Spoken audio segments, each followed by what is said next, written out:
எங்கள் வீட்டு பிரதான அறையில் அழகாக நிறுத்தப்பட்டிருக்கும் பூ வேலைப்பாடுகள் மிக்க மரப்பலகையில் வைக்கப்பட்டிருந்த அந்த தலையாட்டி பொம்மையை பார்த்து அன்று ஒரு நாள் தெரியாதனமாக இவ்வாறு கூறிவிட்டேன். அப்பா, சின்னம்மா சாப்பிட கூப்பிடுறாங்க, வாங்கப்பா. ஆனால் வீட்டில் பின்புறம் அமைக்கப்பட்டிருந்த தோட்டத்தில் சின்னம்மா சொல்லியிருந்தார் என்கின்ற ஒரே காரணத்துக்காக கடந்த அரை மணி நேரமாக செடிகளுக்கும் மரங்களுக்கும் தண்ணீர் ஊற்றி கொண்டிருந்த அப்பா தன் தலையில் கட்டியிருந்த தலைப்பாகையை பிரித்து கொண்டு தலை தெறிக்க ஓடி வந்தார் என்றால் அதற்கு காரணம் அவர் என் சின்னம்மா மேல் வைத்திருக்கும் மேதகு மரியாதை உணர்வுதான். அது எப்படி வந்தது, எப்போது வந்தது, தொலைந்தது என்றெல்லாம் எனக்கு தெரியாது. துர்திருஷ்டவசமாக அது அப்படி நடக்கிறது. மரியாதை என்ற வார்த்தைக்கு டிக்ஷனரியில் அர்த்தம் தேட வேண்டிய அவசியமே இல்லை. என் அப்பாவை பார்த்தாலே போதும் மரியாதை என்கின்ற வார்த்தைக்கு வாகும் அர்த்தமாக வாழ்ந்து கொண்டிருப்பவர் மிஸ்டர் மோகன் ஆகிய என் அப்பாதான் என்பதை 3 தெரு தள்ளியிருக்கும் ராஜீவ் நகரின் கடைசியில் கட்டப்பட்டிருக்கும் ஓட்டு வீட்டில் உள்ள மீனா அக்காவின் 5 வயது குழந்தையிடம் கேட்டாலும் சொல்லிவிடும். அந்த குழந்தையின் விழி மனதில் கூட என் தந்தையின் குணநலன் பதிந்து விட்டது என்பதே சுட்டிக்காட்ட விரும்பிய விஷயம். கொடுக்கப்பட்ட இட்லி 4 தான் என்றாலும் மேலும் 1 வேண்டும் என்று கேட்காமல் பெரிதாக ஏப்பம் விட்டு தன் வயிறார சாப்பிட்டு விட்டதை பசிட்டு விட்டு மெலிதாக சிரிக்கும் நாகரிகம் தெரிந்தவர் என் தந்தை. அப்படியே இன்னொரு இட்லி கேட்டாலும் அது கிடைக்கப் போவதில்லை என்பது எனக்கு மட்டுமல்ல, மீனா அக்காவின் குழந்தைக்கு கூட தெரியும். அந்த 4 இட்லி கூட ஒரு குடும்பத் தலைவர் உயர்த்து போடுவதற்கு உயிருடன் இருக்க வேண்டும் என்கின்ற ஒரே காரணத்துக்காக தான் என்பது தெல்ல தெளிவு. சின்னம்மா ஏதேனும் ஆர்டர் போட்டால் போதும், சிரமேற்கொண்டு அந்த ஆர்டரை ஒபே பண்ணுவதில் இராணுவ ஒழுங்கை கடைபிடிப்பார். அன்று ஒரு நாள் சப்பாத்தி மாவை பிசைய சொல்லிவிட்டு கடைக்கு சென்று விட்டார் சின்னம்மா. 1 மணி நேரம் கழித்து வந்து பார்த்த போதும் அவர் சப்பாத்தி மாவை பிசைந்து கொண்டிருந்தார். அன்று அவர் வாங்கிய திட்டுக்கள் அவரது சொரணையற்ற மூளைக்குள் சென்று தாக்கி சிறிய கண்ணீரை வெளியே கொண்டு வந்து விட்டது. ஆம், சப்பாத்தியை சுட்டு வைக்கினால்தான் அதை கூட சுட்டு வைப்பார். அவர் ஒரு எந்திரம் அறியிருந்தார். என் தந்தையை பொறுத்தவரை தலைக்கு கழுத்து என்ற ஒரு பகுதி இருப்பது எதற்கு என்று கேட்டால் அது சரி என்று தலையாட்டுவதற்காகவே. அந்த கழுத்து என்றுமே இட வளமாக ஆட்டப்பட்டதே இல்லை என்பதால் இடவளமாக ஆட்டுவதற்கு அர்த்தம் என்ன என்பதையே மறந்து விட்டிருப்பாரோ என்ற எண்ணத்தை தோன்றுகிறது. கண்கள் எப்போதுமே தரையை நோக்கிதான் இருக்கும். அப்படி தரையில் என்னதான் இருக்கிறது எனக்கு என்று தெரியவில்லை. ஒருவேளை போன ஜென்மத்தில் தரையை நோண்டி பழம்பெரும் நாகரிகங்களை கண்டுபிடிக்கும் ஆர்கியாலஜிஸ்டாக இருந்திருப்பாரோ என்னவோ, யாருக்கு தெரியும். தரையை இப்படி ஆராய்ச்சி செய்யும் ஒரு ஆர்கியாலஜிஸ்டை இந்த ஜென்மத்தில் இந்த உலகம் இழந்து விட்டது என்றால் அது மிகையல்ல. தாய் உணர்ச்சியை மனதில் தேக்கி வைத்து கொண்டு வெளிப்படுத்த வழி தெரியாமல் பரிதாபமாக திரிந்து கொண்டு இருந்தார் எனது அப்பா.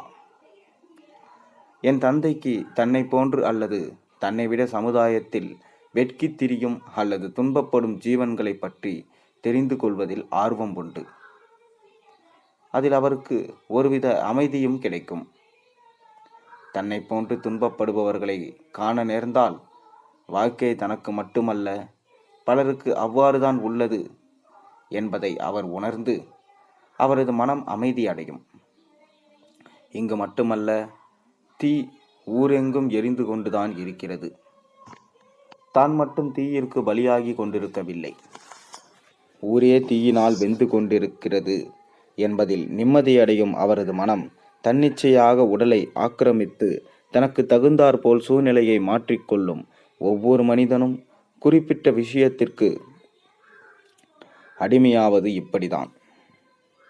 சிகரெட் பிடிப்பதில் அடிமைத்தனம், காபி குடிப்பதில் அடிமைத்தனம், பேப்பர் படிப்பது, சீரியல் பார்ப்பது, தெருச்சண்டையை வேடிக்கை பார்ப்பது என சில்லறை விஷயங்களில் மனம் ஆறுதல் அடைய முயற்சி செய்து மறுபடி தோற்கும்.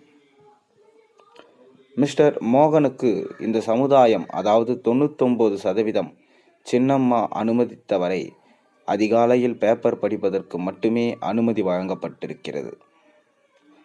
ஒருவித ரவுடித்தனத்துடன் பேப்பரை ஆக்கிரமித்து கொண்டு வரி வரியாக விலாவரியாக பரீட்சைக்கு படிப்பதைப் போல் படிப்பதில் அவரது உள்மனம் ஒருவித ஆறுதலை அடைந்தது. ஒரே குடும்பத்தை சேர்ந்த 4 பேர் தற்கொலையிலிருந்து ரோட்டில் நடந்து சென்று கொண்டிருந்தவர் மீது மணல் லாரி ஏறியது வரை அத்தனை கொடூர செய்திகளும் மிஸ்டர் மோகனை நிகழ்வாழ்க்கையின் தோல்வியிலிருந்து மீட்டெடுக்க உதவியது என்று சொன்னால் அது மிகையில்லை. அன்று அதிகாலை எப்போதும் அவன் இஸ்மாயில் செய்தித்தாள் போடுபவன்.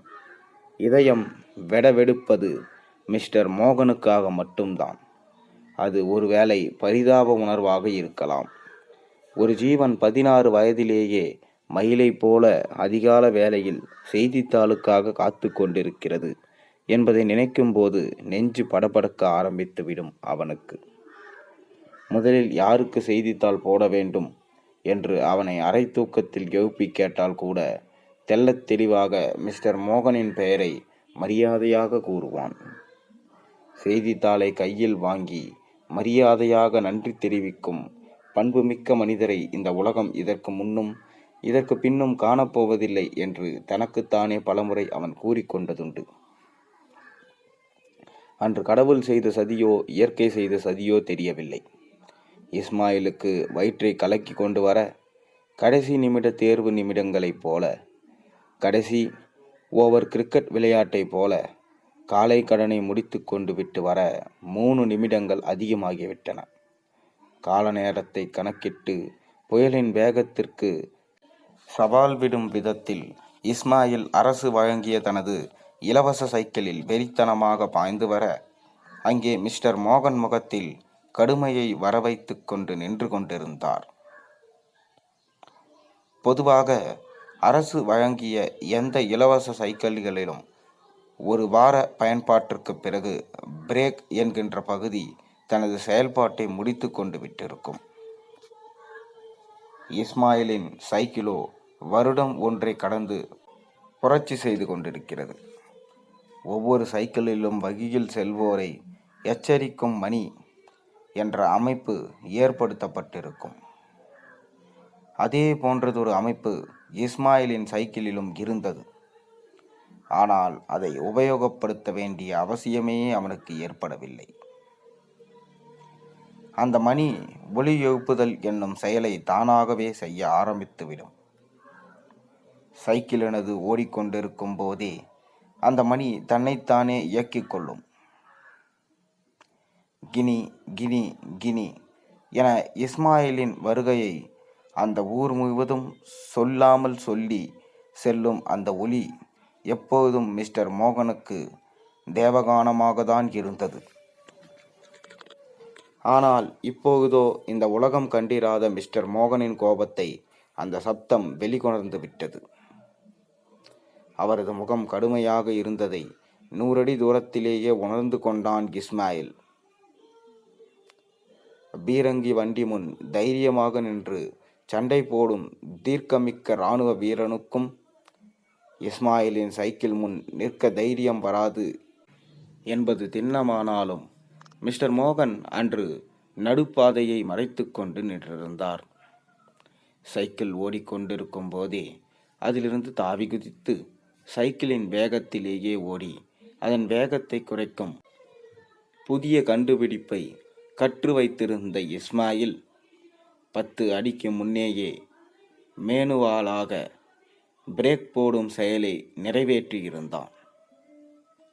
தனக்கு வழங்கப்பட்ட அரை மணி நேரத்தில் 3 நிமிடங்களை விழுங்கிவிட்ட இஸ்மாயிலை விழுங்கிவிடுவது போல வெறித்து பார்த்தார் மிஸ்டர் மோகன். அவன் அமைதியாக சுருட்டி கொடுத்த செய்தித்தாளை விருட்டென்று வேகமாக பிடுங்கி கண்கள் இரண்டையும் உருட்டியபடி முறைத்து பார்த்தார். அதன் பெயர்தான் கோபம் என்பதை அவர் தெரிந்து வைத்திருக்கிறார் என அன்றுதான் நான் கண்டுகொண்டேன். செய்தித்தாளில் 3ஆம் பக்கத்தில் ஏதோ ஒரு செய்தியில் வைக்கப்படாத புள்ளி குறித்து கவலைப்பட்டு கொண்டிருந்த போது அவருக்கு காஃபி என்கின்ற அந்த திரவத்தை என்னால் கொடுக்க நேர்ந்தது. அது குறித்து நான் சந்தோஷமடைந்தேன். என்னால் நம்ப முடியாத விஷயங்கள் ஒன்று, அந்த திரவத்தை அவர் ரசித்து குடிப்பது மட்டுமல்ல, இன்னொரு கிளாஸ் வேண்டும் என்கின்ற தோரணையில் என்னை பார்ப்பதும் கூடத்தான். அதில் என்ன விசேஷம் என்றால், காஃபியை கசாயம் போல் செய்வதில் வல்லுனரான எனது சின்னம்மா கஷாயத்தை எப்படி செய்வார் என்பதுதான். அதற்கெல்லாம் அதீதமான கற்பனை சக்தியும் கச்சப்புணர்ச்சியும் வேண்டும். சின்னம்மாவின் உணர்ச்சிகள் அவரது படைப்புகளில் காஃபி, இட்லி, சாம்பார் வெளிப்படையாக தெரியும். சாம்பாருக்கும் ரசத்துக்கும் 6 வித்தியாசங்கள் கண்டுபிடிக்க முயற்சிப்பவர்கள் தோல்வியை தழுவி அதை தவிர வேறு வழி இல்லை. அப்படியென்றால் ரசத்தை பற்றி நான் எதுவும் சொல்ல விரும்பவில்லை. வெறும் தண்ணியை ஊற்றி பழைய சாதமாக சாப்பிடுவது குறித்து நான் என்றோ கற்றுக்கொண்டு விட்டேன். என் தந்தை மூத்த மனைவியின் பிள்ளையான நானும் என் தந்தையும் தினசரி சின்னம்மா விட்டெறியும் அம்புகளுக்கு பலியாகி கொண்டிருக்கிறோம். விஷம் தடவிய ஒவ்வொரு அம்புகளும் தைத்துச் சென்ற இடத்தின் வடுக்கள் கணக்கில் அடங்காதவை. நீர் வற்றிய கிணறை போல கண்ணீர் வற்றிய கண்களுடன் நடமாடிக்கொண்டிருந்த என் தந்தை வாங்கி வந்த சாபங்களுக்கு நான் ஏன் பலியாகி கொண்டிருக்கிறேன் என்ற கேள்வி வெகு காலமாக என்னை நச்சரித்து கொண்டுதான் இருந்தது. 6:30 மணிக்கு செய்தித்தாள், 7 மணிக்கு பாத்திரம் கழுவுதல், 7:30 மணிக்கு துணி துவைத்தல், 8 மணிக்கு அலுவலகம் கிளம்புதல், 9 மணிக்கு விடுதலை. விடுதலைக்காக போராடியவர்களில் ஒருவரின் பெயரை சொல்லுமாறு என் வரலாற்று ஆசிரியர் கேள்வி கேட்டபோது ஏதோ சிந்தனையில் இருந்த நான் மிஸ்டர் மோகன் என்று கூறிவிட்டேன். எனது ஆசிரியரும் வெரி குட் என்று கூறி பாராட்டினார். அன்றுதான் எனக்கே தெரியும், காந்தியின் முழு பெயர் மிஸ்டர் மோகன்தாஸ் கரம்சந்த் காந்தி என்று. அலுவலகம் செல்லும் அவஸ்தையில் 60 நொடிக்குள் உணவு உண்ணும் சாதனைகள் என் தந்தையால் தினசரி நிகழ்த்தப்படுவது உண்டு. உருட்டி எடுக்கப்பட்ட கவளங்களை யானைகள் விழுங்குவது போல் 2 உருண்டைகளை உள்நாக்கில் வைத்து அழுத்தி தண்ணீரை வாய்க்குள் கொட்டி விட்டு விருட்டென்று வெளியேறும் சாதனை நிகழ்ச்சி தினசரி நடைபெறுவது குறித்து இந்த உலகில் யார்தான் கவனிக்கிறார்கள்? அதனால் அவர் 50 கிலோ தாஜ்மஹாலையே இன்று வரை இருக்கிறார். அவரது எடைக்கு தகுந்தாற்போல் டிவிஎஸ் 50 ஒன்றை வைத்திருந்தாலும் அதிகமாக காற்றடித்தால் வண்டியை ஓரமாக நிறுத்திவிட்டு சிறிது நேரம் கழித்தே பயணத்தை தொடர்வார். சின்னம்மாவின் நெருக்கமான தோழியான பக்கத்து வீட்டு சரளா அக்காவின் மகன் குட்டிமணியை பற்றி சொல்ல வேண்டிய விஷயங்கள் சில உண்டு. 7ஆம் வகுப்பு படிக்கும் அந்த சிறுவனுக்கு நியாயமாகவும் நேர்மையுடன் வைத்திருக்க வேண்டிய பெயர் குண்டுமணி. இப்போதே 50 கிலோவை கடந்து 60 கிலோவை நோக்கி பயணித்து கொண்டிருக்கின்றான். அவன் சாப்பிடும் நேரம் போக சில மணித்துளிகள் படிப்பான் என்று ஊருக்குள் பேசிக்கொள்வார்கள். அவனது தாடை எலும்புகள் கடினமானவை என்பதை என்னால் உறுதியாக சொல்ல முடியும். 24 மணி நேரத்தில் தூங்கும் நேரத்தை தவிர மற்ற நேரங்களில் எல்லாம் அதை உபயோகப்படுத்தி கடினமான உழைப்பை கொண்டிருந்தான். ஏதேனும் ஒரு உணவுப் பொருளை அவனது தாடைக்குள் அரைத்து கொண்டே இருக்கும் என்பதை இந்த நொடியிலும் என்னால் உறுதியாக கூற முடியும். வயிற்றுக்கு மேல் கழுத்து என்னும் ஒரு உறுப்பு உண்டு என்று சொன்னால் அவன் நம்ப மாட்டேன் என்கிறான். அவனை பொறுத்தவரை வயிற்றுக்கு மேல் தலை மட்டும்தான். அவனுக்கு உடை தைக்கும் தையல் தொழிலாளி வேர்வை சிந்தி தைக்கும் உடைகள் அனைத்தும் 1 மாதத்துக்கு மேல் அவனுக்கு பத்துவதில்லை.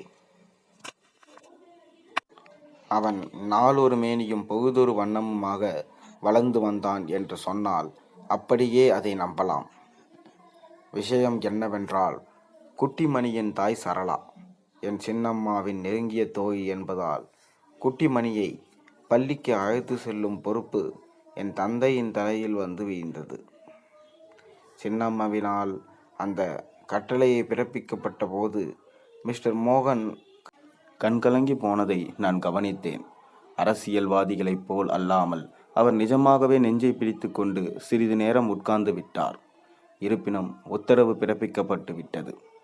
குட்டிமணி அந்த பரிதாபமான டிவிஎஸ் 50 மீது முதலில் ஏறி உட்கார்ந்த போது அதன் சக்கர பகுதியில் சற்று கோட்டம் விட்டது. சின்னம்மாவின் முன் அதை வெளிக்காட்டிக் கொள்ளக்கூடாது என நினைத்த என் தந்தை அந்த ஆக்சிலேட்டரை பல்லை கடித்து கொண்டு திருகி முறுக்கினார். இருப்பினும் அந்த வண்டி கதறியதே தவிர 1 இன்ச் தூரம் கூட நகரவில்லை. ஒரு கையில் மாம்பழத்தையும் மற்றொரு கையில் பார்லேஜி பிஸ்கட் பாக்கெட்டுகளையும் வைத்து கொண்டு மாறி மாறி சாப்பிட்டு கொண்டிருந்த குட்டிமணி இதெல்லாம் பார்த்து களைப்படைவதாய் தெரியவில்லை.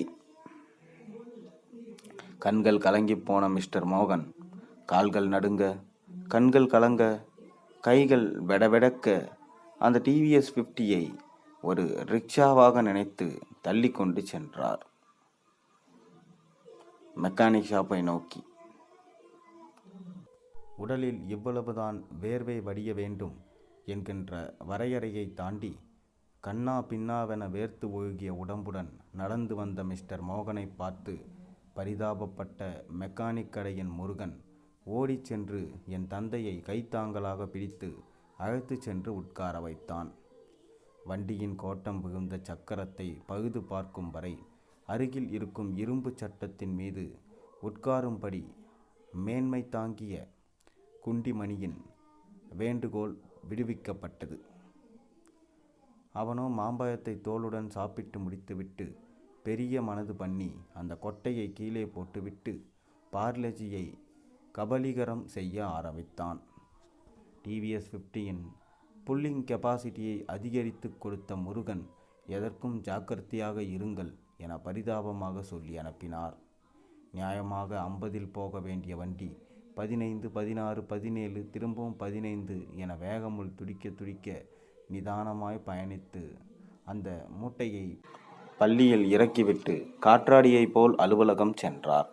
இந்த தண்டனையை தினமும் அனுபவித்து வந்த என் தந்தை போன ஜென்மத்தில் என்ன பாவம் செய்தேன் என பிள்ளையார் படத்திற்கு முன் நின்று தினமும் நொந்து கொள்வதை வழக்கமாக கொண்டிருந்தார். அவர் தினமும் சாப்பிடும் 4 இட்லியில் இருந்து கிடைக்கும் கலோரி அனைத்தும் குண்டிமணியை பள்ளிக்கு அழைத்து செல்வதிலே தீர்ந்துவிடும் என்பதால் அவர் மேலும் மேலும் எடை குறைய ஆரம்பித்தார். என் தந்தை எப்பொழுதும் இப்படி ஒரு அடிமையானார் என யோசித்து பார்த்தால் குழப்பம்தான் மிஞ்சுகிறது. இந்தியாவை பொறுத்தவரை பெண்கள் அடிமையாகப்படுகிறார்கள் என்கின்ற கருத்து நிலவுகிறது. ஆண் அடிமைத்தனத்தை பற்றிய விழிப்புணர்வு இங்கு இல்லை என்றே சொல்ல வேண்டும். என் தந்தை ஒரு சிறந்த அடிமை என்பதற்கு எந்த ஒரு நிரூபணமும் தேவை இருக்காது. 2வது திருமணமான புதிதில் சிறு குழந்தையாய் இருந்த எனக்கு சில விஷயங்கள் நிழலான ஞாபகங்களாக உள்ளது. இன்று என்ன நடந்திருக்கும் என என்னால் யூகித்து புரிந்து கொள்ளவும் முடிகிறது. நான் 2ஆம் தாரமாக வற்புறுத்தப்பட்டதால் ஏற்பட்ட கோபமாக இருந்திருக்கலாம். தனக்கென்று வரவேண்டிய அடிமை ஏற்கனவே இன்னொரு பெண்ணுக்கு அடிமையாக இருந்தவன் என்கின்ற மனோபாவமாக இருக்கலாம்.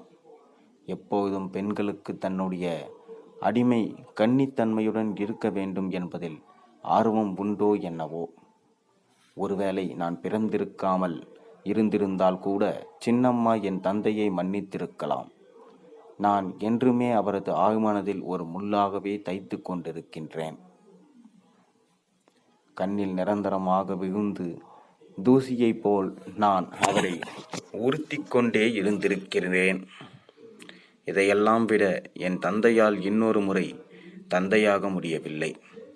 அவருக்கும் என் சின்னம்மாவுக்கும் கடைசி வரை குழந்தை பிறக்கவே இல்லை. இது எதனால் என்று எனக்கு தெரியவில்லை. இதையெல்லாம் வெளிப்படையாக என்னால் விசாரித்து தெரிந்து கொள்ள முடியாது என்றாலும் சில விஷயங்களை யூகித்து புரிந்து கொள்ள முடிகிறது. சித்தி கொடுமையிலிருந்து என்னை விடுவித்துவிட்டு தன்னை பலி கொடுத்து விட்டார் என்றே எனக்கு தோன்றுகிறது. சின்னம்மா இன்று வரை என் தந்தையை பழி வாங்கி கொண்டிருக்கிறார் என்றால் பின்னணியில் நிச்சயமாக வலிமையான ஒரு காரணம் இருக்கத்தான் வேண்டும். என் தந்தை அவரது பழிவாங்குதலை மறுபேச்சின்றி ஏற்றுக்கொள்கிறார் என்றால் அதற்கும் காரணமில்லாமல் இருக்காது. ஆழ்மனதுக்குள் காயப்பட்ட சின்னம்மாவின் மனதுக்கு என் தந்தை படும் துன்பங்களே மருந்தாக இருக்கிறது போல. உண்மையில் அவர்களுக்கு இன்னொரு குழந்தை பிறந்திருந்தால் நான் ஒதுக்கப்பட்டிருப்பேன் என்று நினைத்திருப்பார் என்று மட்டும்தான் என்னால் உறுதியாக சொல்ல முடியும். அவருக்கு என்மேல் மிகுந்த அன்பு உண்டு என்றாலும் வரைமுறையின்றி அடிமைத்தனத்தில் வாழும் அவர் மேல் எனக்கு சற்றும் அன்பு இல்லை. ஒரு பெண்ணின் நியாயமான ஆசைகளில் மண்ணை அள்ளி போட்ட மிஸ்டர் மோகன் பழிவாங்கப்பட வேண்டியவரா இல்லையா என பட்டிமன்றம் நடத்துவதில் எனக்கு விருப்பமில்லை. திருமணம் நடக்கும் வரை வாய் திறக்காமல் இருந்துவிட்டு திருமணத்திற்கு பின் தன்னால் இயன்றவரை பதிலீடு செய்ய நினைப்பதை கூட ஏற்றுக்கொள்ளலாம் என்றாலும் சம்பந்தமே இல்லாமல் பழிவாங்கப்பட்ட எனது குழந்தை பருவத்திற்கு பதிலீடாக பழிவாங்குவதற்குரிய ஒரு வாய்ப்பாக அதை நான் எடுத்துக்கொள்ள விரும்பவில்லை. அவர்களுக்கு திருமணமான புதிலில் 3 மாதங்கள் இருக்கும் என்று நினைக்கிறேன். திடீரென ஒரு நாள் மாவு ஆட்டும் கல்லில் மாவரைக்க ஆரம்பித்தனர். ஏதோ உடற்பயிற்சிக்காக மாவரைக்கிறார் என்று தான் அப்போது நினைத்தேன். ஆனால் அன்றிலிருந்து இன்று வரை அந்த கல்லுக்கு அவர் ஓய்வு கொடுக்கவே இல்லை. அந்த 3 மாத இடைவெளிக்குள் தான் ஏதோ ஒரு நாளில் அவர் அடிமையாகி இருப்பார் என தோன்றுகிறது. திருமணமான புதிதில் ஏதோ ஒரு நாள் சின்னம்மா சிரித்த முகத்துடன் உணவு பரிமாறிய காட்சி புகைமூட்டமாக ஞாபகத்தில் இருக்கிறது. ஆனால் இன்று அதை நினைத்து பார்க்க கூட முடியவில்லை. இதெல்லாம் என் பிரம்மையாக இருக்கலாம் அல்லது நிறைவேறாத விருப்பங்களின் வெளிப்பாடாக இருக்கலாம் என தோன்றுகிறது. குழந்தை பேறு என்பது ஒரு ஆண்மகனின் அங்கீகாரமாக இருக்கலாம். பெண்ணடிமைத்தனத்துக்கு குழந்தை பேரும் ஒரு காரணமாக இருக்கலாம். குழந்தை பேறு ஒரு பெண்ணிடம் ஆண்மகனை ஏற்றுக்கொள்ளச் செய்கிறது. ஆண்மையை ஏற்றுக்கொள்வதன் மூலம் பெண்ணானவள் தன்னுடைய தாயை இழந்து விடுகிறாள். அவள் ஆணுக்காகவும் குழந்தைக்காகவும் என ஆகிவிடுகிறாள். தன்னை சுற்றி எழுப்பப்பட்ட குடும்பம் என்னும் கோட்டையை சுவர்களுக்கு இடையே மாட்டிக்கொண்டு கம்பீரமாக தவிக்கிறாள். பெண்ணடிமைத்தனத்தில் பற்றி வீராவேசமாக பேசும் ஒரு குடும்ப பெண் கம்பீரமாக பெண்ணடிமைத்தனத்தில் இருந்து கொண்டுதான் அவ்வாறு பேசிக்கொண்டிருக்கிறாள் என்பதை உணர்வதே இல்லை. அவர்கள் அப்படிப்பட்ட கோட்டை சுவர்களை விரும்புகிறார்கள்.